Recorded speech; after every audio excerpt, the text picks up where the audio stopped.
आपल्यासोबत एमआयएमचे नेते माजी खासदार इम्तियाज जलील आहेत. काय सांगाल ज्या पद्धतीनं अमरावती महानगरपालिकेत तुमच्या एका नगरसेवकांनी जे आहे ते भाजपला पाठिंबा दिला होता, मात्र यावर बावनकुळे असं म्हणतात की आम्ही एमआयएमला पाठिंबा मागितला नव्हता. काय आहे की भाजप जेव्हापासून MIMचे 125 नगरसेवक जे निवडून आलेले आहे, सर्वात जास्त त्यांच्या मागे कोणी लागलं असेल तर भारतीय जनता पार्टी आहे. आमची जे अमरावतीची एक महिला जी आहे मीरा कांबळे, तिने पक्षाच्या विरोधात जाऊन भाजपला जी मतदान केलेली आहे, आम्ही तिला बरखास्त केलेलं आहे. पण सर्वांना माहीत आहे ते अकोट असू द्या, अकोला असू द्या किंवा मालेगाव असू द्या, हे सगळ्या शहरामध्ये जिथे आम्ही निर्णायक भूमिकामध्ये होतो तिथे भारतीय जनता पार्टी ज्या प्रकारे आमच्या मागे लागले होते, तर कृपा करून बावनकुळे साहेब आपण मुंबईमध्ये बसून अशा प्रकारचे नाही स्टेटमेंट दिला आणि आपल्या स्थानिक लेवलच्या नेत्यांना विचारा की कसे काय पाय पडत होते आमचे, आम्हाला मतदान करा, आम्हाला साथ द्या करके. पण तेच म्हणतात की ते पाठिंबाच मागितला नव्हता अमरावती प्रकरणात. आता मी काय म्हणतो की त्यांनी मीही मागितलं असेल, पण त्यांच्या स्थानिक नेते मंडळींना विचारा ना, त्यांनी विचारायला पाहिजे ना. मी शहरासहित नाव देतो ना की कोणकोणत्या शहरामध्ये त्यांचे लोक आमच्या लोकांच्या मागे पडले होते. पैशाचा आमिष दाखवण्यात आला होता की आम्ही तुम्हाला इतकं देऊ, तुम्ही आम्हाला मतदान करा करकेच नाही. हे बहुतेक बावनकुळे साहेबांना माहीत नसेल, कारण ते प्रचारामध्ये बिझी असतील. कृपा करून बावनकुळे साहेब आपल्या स्थानिक नेत्यांना विचारा की ज्या भारतीय जनता पार्टी जे MIMला काय कशा प्रकारे ते आम्हाला संबोधतात, निवडणूक झाल्यानंतर MIMचा सपोर्ट घेण्यासाठी कुठेतरी भारतीय जनता पार्टीने याच्या बाबतीत विचार करायला पाहिजे. बरं, चंद्रपूरमध्ये ठाकरे शिवसेनेच्या पाठिंब्यावर भाजपाचा महापौर झाला आहे.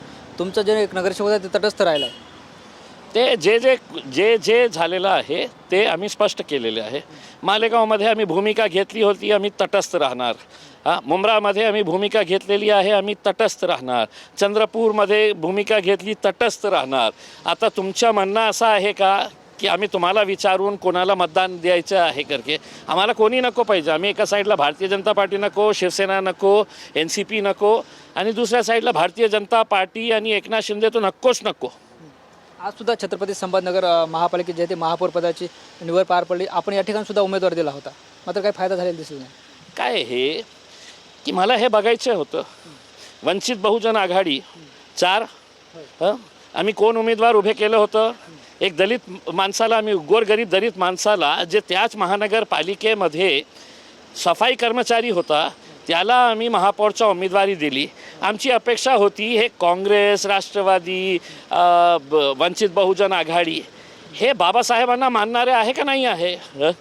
आम्ही बाबासाहेबांच्या एका मुलाला आम्ही हे दिलेलं आहे, संधी दिली होती. आम्ही निवडून आले असते नाही आले असते एक वेगळी गोष्ट, पण कमीत कमी बाबासाहेब आंबेडकरांवर प्रेम दाखवणारे जे लोक आहे त्यांना आम्ही एक संधी दिली होती, पण त्यांनी तटस्थ राहिले. त्यांच्या पक्षाचा निर्णय असेल. विरोधी पक्षनेता कधी देणार आहेत तुम्ही?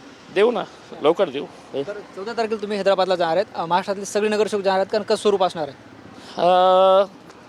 खूप सारे गाड्या, आणि त्या गाड्यावर आपण पक्षाचा झेंडा लावून आम्ही हैदराबादला 14 तारखेला जाणार आहे. तिथे ओवैसी साहेबांनी दारुसलाम दिवस म्हणून ते साजरा करणार आहे. आणि महाराष्ट्रातून जितके आमचे कॉर्पोरेटर्स, म्हणजे 125 कॉर्पोरेटर्स, 83 आपले काउन्सिलर्स, हे सगळे, आणि आमचे जे निवडणूक लढलेले आहे आमच्या तिकिटावर, ते सगळे लोक, मागचे जे पदाधिकारी आहे, ते सगळ्यांना आमंत्रित करण्यात आलेलं आहे.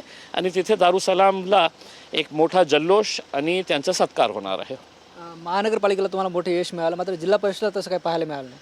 पहिल्यांदा आम्ही जिल्हा परिषद आणि पंचायत समितीची निवडणूक लढत होते, आणि आम्हाला या गोष्टीचा अभिमान आहे की ज्या प्रकारे लोकांना भरभरून प्रतिसाद दिलेला आहे आम्हाला.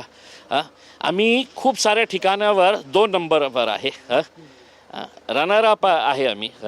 अनेक ठिकाणावर आमचा जे पराभव झालेला आहे, खूप कमी मताने पराभव झालेला आहे. आम्हाला हे बघायचं होतं की MIM आता ग्रामीण एरियामध्ये पण पोचलेला आहे का, छोट्या छोट्या लहान वस्त्यामध्ये पण पोचलेला आहे का. तुम्ही बघा, ते आकडे काढून बघा तुम्ही. हजारो लोकांनी आमच्या उमेदवारांना मतदान दिलेले आहे. एक सुरुवात होती. आता आम्हाला कळेल की आता आपल्याला पुन्हा जास्त ताकदीने मेहनत करण्याची आवश्यकता आहे. अंग्रेजीमध्ये म्हण आहे, we were testing the waters. आता मेहनत करू. शेवटचा प्रश्न विचारतोय, नांदेडमध्ये सुद्धा आज भाजपाचे महापौर पदाची निवडणूक पार पडली. यामध्ये जे ते भाजप आणि एमआयएमचे कार्यकर्ते आमनोसामने आले, दोघांनी एकमेकाच्या विरोधात घोषणाबाजी केली. चालतं. आता काय आहे की मी सर्वांना, विशेषकर MIMचे सगळे जे निवडून आलेले आमचे कॉर्पोरेटर्स आहे, मी त्यांना आवर्जून हे विनंती करणार आहे की लोकांनी आपल्याला जे भरभरून प्रतिसाद दिलेला आहे, जे विश्वास आपल्यावर दाखवलेला आहे, आता शहराच्या विकासावर काम करण्याची संधी आपल्याला मिळालेला आहे. आणि अशा वेळी माझी अपेक्षा हे आहे की अशा प्रकारे भारतीय जनता पार्टीकडे काही दाखवण्यासाठी नसतं, तर ते काहीतरी नारेबाजी करतात, इन्स्टिगेट करण्याचा प्रयत्न करतात. आपण याला दुर्लक्ष करून आपण कशासाठी निवडून आलेले आहे याच्यावर लक्ष घालण्याची आवश्यकता आहे. निश्चित आपण बघतो आपल्यासोबत एमआयएमचे नेते इम्तियाज जलील होते. ज्या पद्धतीनं अमरावतीमध्ये एमआयएमच्या एका उमेदवारांना भाजपाला पाठिंबा दिला होता, त्या बावनकुळेंनी जी ती प्रतिक्रिया दिली होती आणि आता इम्तियाज जलील यांनी सुद्धा बावनकुळे यांच्यावर टीका केली. कॅमेरा पर्सन अमित आडेसह ज्ञानेश्वर लोंढे, TVN मराठी, छत्रपती संभाजीनगर.